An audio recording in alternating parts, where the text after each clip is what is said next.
కురుక్షేత్రంలో ఈరోజు మనం చూస్తున్న ఈ విధ్వంసం, దానికి కారణం ఆ దుర్యోధనుడో వాళ్ల మేనమామ శకునో కాదు. ఈ పాపం ముగ్గురు మహారథులు చేశారు. మహితాత్ముడు భీష్ముడు, గురు ద్రోణుడు, చివరిగా మీరు రాధేయ.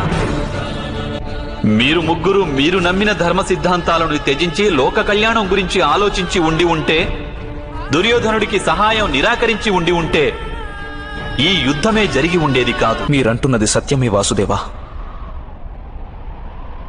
సమాజానికి అధర్మం చేసేవారి వల్ల కలిగే హాని కంటే అధికమైన హాని ధర్మం తెలిసిన వారి క్రియాశూన్యత వల్లే కలుగుతుంది. ఈ మహాయుద్ధం ఆపలేని మేమే దోషులు.